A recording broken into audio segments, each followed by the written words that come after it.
मैं बहुत पुरुमीद हूँ कि ये ज़मानत का केस है और इंशाल्लाह इमरान खान साहब की ज़मानत जो है वो आप एक दो दिन में आप सुन लेंगे कि इस मुकदमे में ज़मानत होगी। और देखिए आज इमरान खान साहब की ज़मानत पर फाइनली दलाइल मुकम्मल हो चुके हैं दोनों साइड से।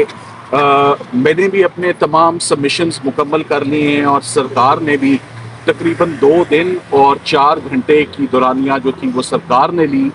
कभी भी ऐसा नहीं हुआ कि किसी बेल एप्लीकेशन में इतना टाइम और इतना मौका और अपॉर्चुनिटी दी जाए कि इस केस को संभाला जाए। शाम हो गई मगर केस संभला नहीं है मेरे हिसाब से सरकार से। और मैं बहुत पुरुमीद हूँ कि ये ज़मानत का केस है और इंशाल्लाह इमरान खान साहब की ज़मानत जो है वो आप एक दो दिन में आप सुन लेंगे कि इस मुकदमे में ज़मानत होगी। और ज़मानत क्यों ना हो, क्योंकि इससे पहले 100 साल के अंदर कभी किसी प्राइम मिनिस्टर की, कभी किसी फॉरेन मिनिस्टर की ऑफिशियल सीक्रेट्स एक्ट में कभी प्रोसिक्यूशन नहीं हुई है। ये केस ऑफ फर्स्ट इम्प्रेशन है। जिस कानून को ऑनरेबल जजेस को समझने के लिए, सब लोगों को समझने के लिए 4 दिन लग जाएं, वो एक शख्स को जेल के अंदर रखना ये बिल्कुल गैर मुनासिब है। ये ट्रायल के मामलात हैं कि एविडेंस रिकॉर्ड होने के बाद देखा जाए कि उन्होंने कोई ऐसा कदम उठाया है जो कि नेशनल सिक्योरिटी के खिलाफ हो।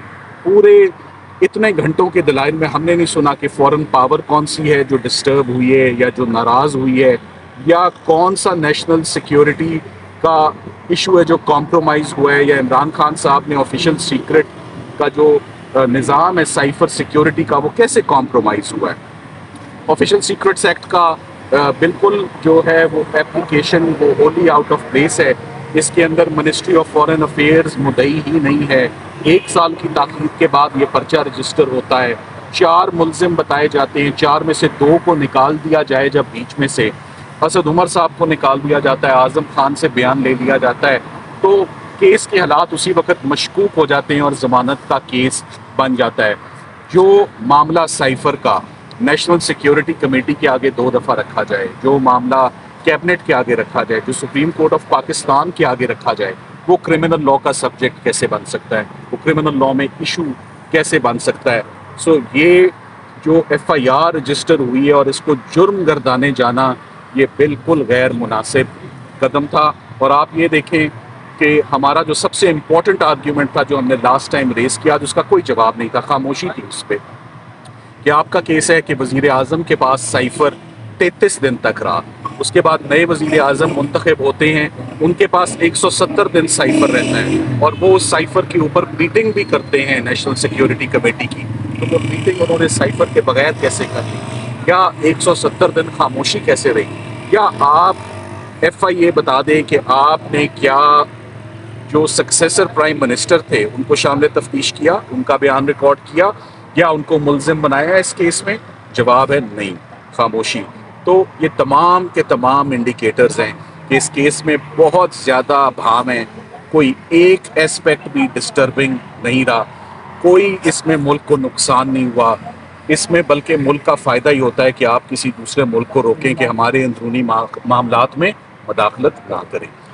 मेरा सलमान सफदर साहब, ये बताइएगा, कौम के अंदर एक इंतशार फैल गया कि खान साहब को या सज़ाई मौत हो सकती है या 14 साल तक कैद की सज़ा उनको सुनाई जा सकती है। सर, कानून इस हवाले से क्या कहते हैं? अगर ये मुमकिन है तो उसके बाद आप लोगों का क्या लाएअमल होगा? ज़मानत के लिए क्या दरख्वास्तें देंगे? सुप्रीम कोर्ट से क्या रुजू? आपने बहुत सीरियस बात कर दी है ना। ये डेथ सेंटेंस का केस है ना, ये लाइफ इम्प्रिजनमेंट का केस है। मेरी नज़र में ये जुर्म ही नहीं है। ये बहुत जल्द जब जमानत का फैसला हो जाएगा तो आपको फिर समझ आ जाएगी कि इस केस के अंदर क्या और उसके अंदर क्या लिखा था। प्रोसिक्यूशन ने भारतीय अदालत उनके फैसले सुनाई अदालत में जी, तो थोड़ा सा वो बताइए। मैंने उसके ऊपर काफ़ी ऑब्जेक्शन रेज किया कि आपने जितने भी फैसले दिए, जितने भी आपने रेफरेंस जिसे हम बोलते हैं वो दिए, वो तमाम के तमाम नेबरिंग कंट्री के दिए और उनका कानून आप इधर बताते रहे। ये बिल्कुल गैर मुनासिब था। हम कभी कभी तस्करा करते हैं, किसी एक आधे केस का हम जिक्र कर देते हैं, ना कि ये कि हमारे पास 10 केस हैं और 10 के 10 हम जो हैं वो नेबरिंग कंट्री का वो प्रेसिडेंट या उनका केस लॉ इस्तेमाल करें। ये इसकी इजाज़त भी नहीं होती।